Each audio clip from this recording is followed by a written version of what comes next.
3 buwan, halos di siya nakalakad. Ngayon, ginamot ko tungkol sa isang tubig lang sa paliwanag ng Diyos sa Kanya.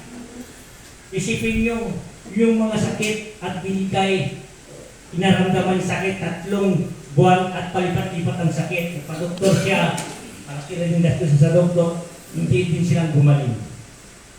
Ngayon, yun ang ginamot ko, yung mismo araw mismo yun, oras yung mismo, pinainom ko lang ng tubig at pinapahid sa katawan niya ng tubig. Tapos, pinainom ko. At sabi ko sa kanya, at tumayo ka, tignan mo ang sakit mo. Sabi niya, parang himala, bakit nawala ka agad? Yun naman sa akin, ay magpasalamat tayo kung Jesus. Dahil ang Diyos ay nagpagaling. Hindi kita inawakan at sa paniwala mo ay pumunta ka dito ay gumaling ka. Ngayon, walang mga 10 minutes, nandito siya, kwento. Ngayon, papasok na sa dusay. Pauwi na siya. Lumabas lang siya sa templo, pagdating doon sa labas, at bumalik ulit, di na siya makalakad ulit. Sabi niya, Ama, bumalik ang sakit mo. Sakit ko. Bakit? Palipat-lipat siya. Sabi ko sa kanya, upo ka. Pag upo niya, ang sabi ko sa kanya, may ginawa ka na kasalanan. Aminin mo sa akin para ito ay gagawin. Alam mo, sinabi niya, ang kanyang ginawa, kumupit siya. Kumupit po ako.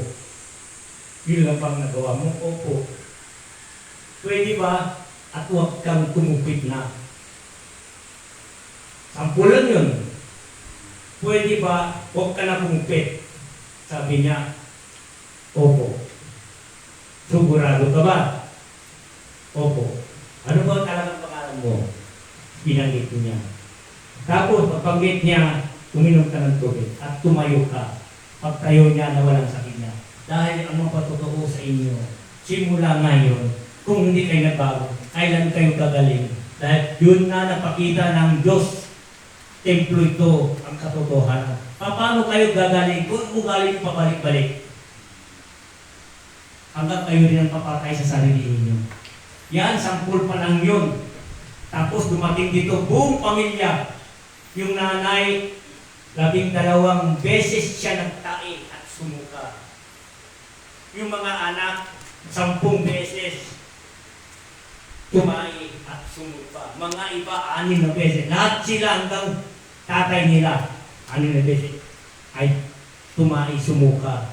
Lahat akala nila mamamatay na sila. 4 ang mga anak nila. At 2 silang asawa. Yung isa, bali 5 ang anak niya. Yung 4 ay natamaan. At silang 2 mag-asawa ay natamaan. Sabi niya sa akin, Ama, ginawa ko ng paraan, tumawag ako sa Diyos. Hanggang sa pangalan niyo.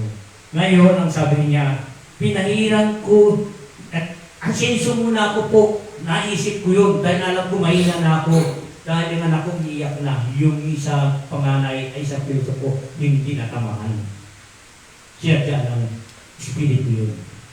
Yung espiritu yun, yung ina ay nagsenso sa bahay niya, katapos wala pa rin nangyari.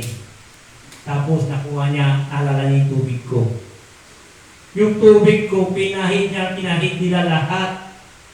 Buong pamilya sila, doon daw sila nakaginawa. Kung wala doon tubig yun, baka patayin daw sila. Kaya halos makakit ng dibdib nila, lahat sila at patutulog dito. Dahil sabi niya naman sa kanila, mapalat kayo kung lagi kayo tumawag sa Kanya at hindi kayo pababayaan niya. Siguro. Ngayon, pumunta sila lahat. Lahat pinainom ko sila ng tubig. Huli ang ina. Yung ina ay siniliniban na siya.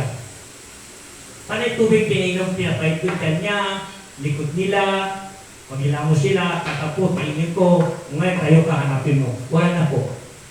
Lahat, hindi ko sila hinawakan. Dahil kahit kayo hindi ko hawakan, basta naniniwala kayo, may blessing na kayo.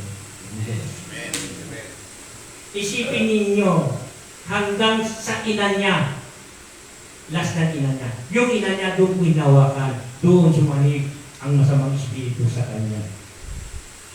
Yung tanong ko sa kanya, tinanong niya, ako isang matanda, gusto ko sila patayin lahat, buong pamilya niya.